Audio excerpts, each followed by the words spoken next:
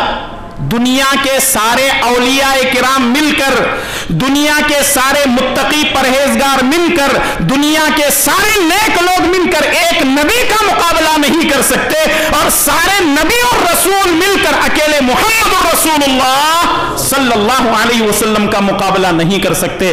نبی کا مقام اتنا بڑا ہے کہ اللہ نے ان کو کچھ چیزیں دینے کے لیے زمین سے آسمان پر بلا لیا. اس سے بڑی بات اور کیا ہو سکتی ہے؟ ہم ایسے نبی کے امتی ہیں جن کو اللہ تبارک و تعالیٰ نے آسمان میں بلا کر کے بہت ساری چیزیں عطا کی. تو معلوم کیا ہوا کہ جو آدمی یہ پسند کرتا ہے اس کی عبادت کرنے کو, اور لوگ اس کی عبادت کر بھی رہے ہیں, ایسا آدمی طاغوت ہے. تیسرے نمبر پر طاغوت وہ ہے جو یہ کہتا ہے کہ میں تمہارا رب ہوں, مجھے اپنا رب مانو. زبردستی, میں تمہارا رب ہوں, مجھے اپنا رب مانو.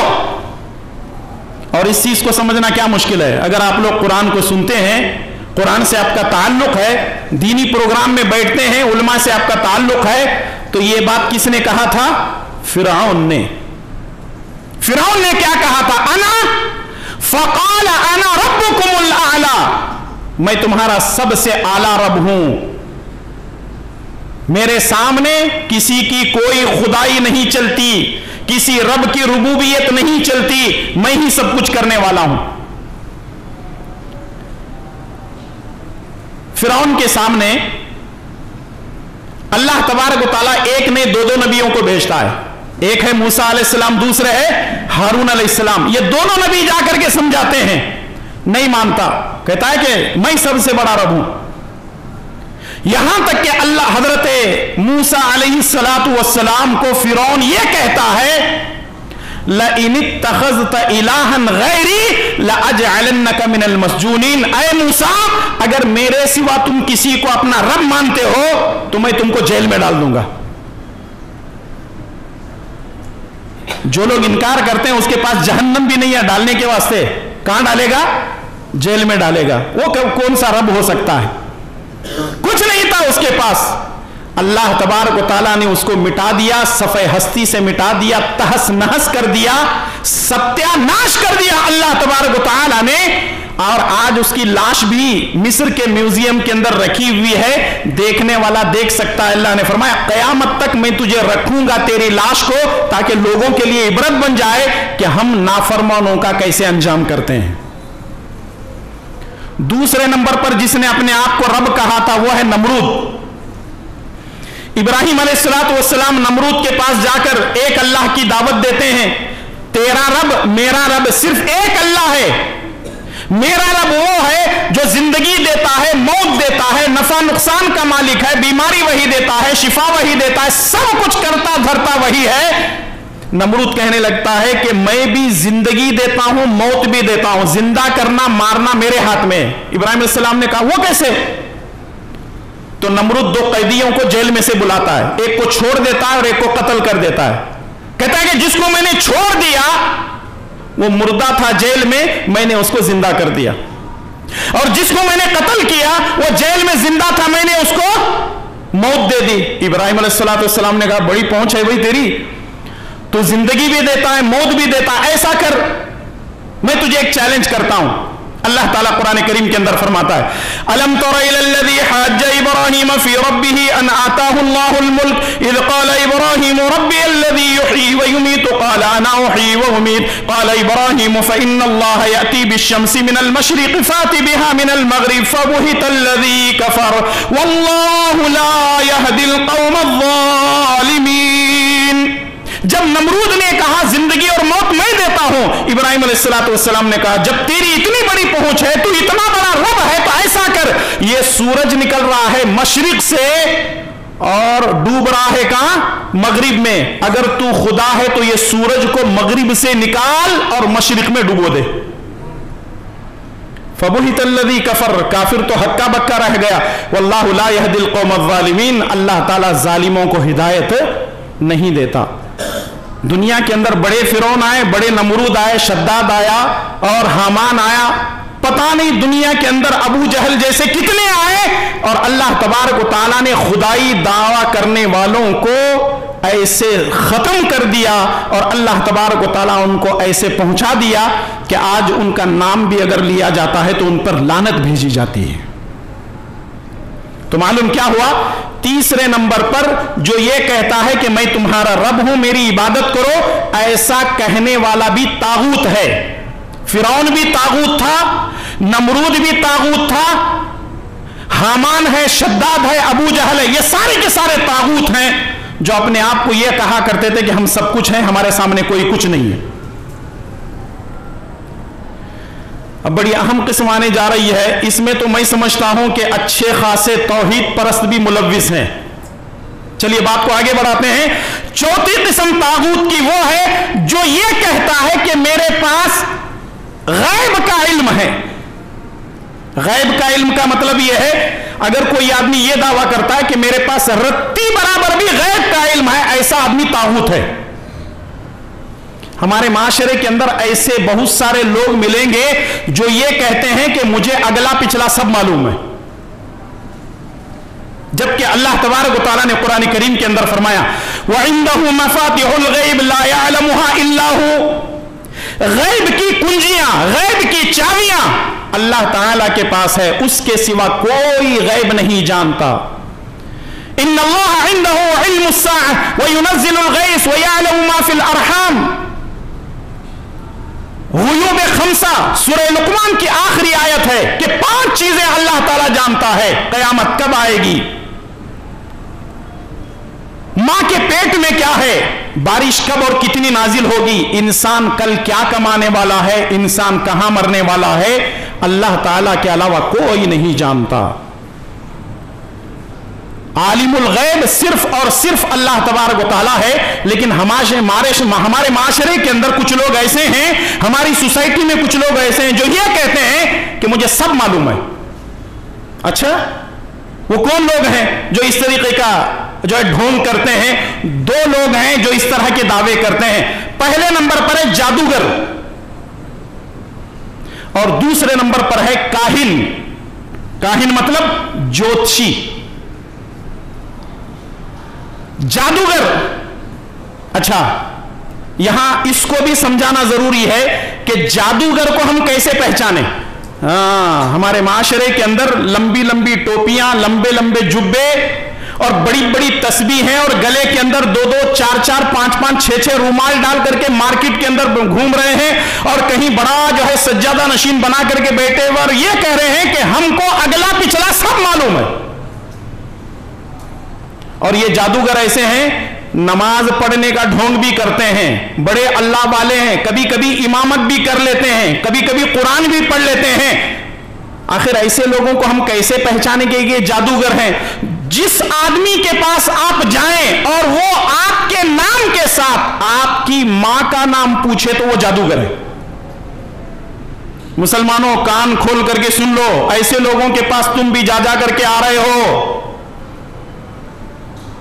گاڑی چوری ہو گئی، بابا کے پاس، زیور چوری ہو گئی، زیور چوری ہو گیا بابا کے پاس، دکان چوری ہو گئی بابا لوگوں کے پاس۔ لوگ آج انجن لگا رہے ہیں، انجن۔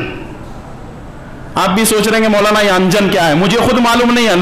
ہم لوگ سنتے تھے انجن جس سے گاڑی سٹارٹ ہوتی ہے، لوگ انجن لگاتے ہیں۔ بابا لوگ کیا ہے، ان کے پاس ایک سفید پیپر رہتا ہے، کالک لگاتے ہیں، بچے کو پکڑ کر پوچھتے ہیں ہاں وہ گاڑی کون؟ ہاں وہ پینٹ شرٹ پہن کو ہے انہیں۔ ہاں پھر کیا کر رہا؟ ہاں ذرا گاڑی لے کو جا رہا، وہ وائر کھینچا دیکھو، ہاں کہاں لے کو گیا۔ اگر ان لوگوں سے پوری چوری پکڑی جاتی، میں تو گورنمنٹ سے کہوں گا پولیس کو چھوڑ دو، ہر پولیس اسٹیشن کے اندر ایک بابا کو بٹھا دو، چوری ہو گئی اس سے آگے پوچھے کون لے کے گئے، بیٹھے جائے خبر مل رہی نا۔ پولیس کو اتنا سارا خرچہ کرنے، CCTV لگانے، کرائم برانچ کرنے، اتنا لمبا چکر ضرورت ہی نہیں ہے۔ یہ بابا لوگوں کو لا کر کے بٹھا دو نا، پوری چوری پکڑی جا رہی ہے۔ یہ نکمے ہیں، یہ حرام خور ہیں۔ پھر آپ بولیں گے مولانا ممبر پہ کھڑے ہو کر کے گالی، حرام خور کا مطلب حرام کھانے والا، یہ حرام کھا رہے ہیں، آپ کے جیبوں پر ڈاکے ڈال رہے ہیں یہ لوگ۔ کون؟ جادوگر،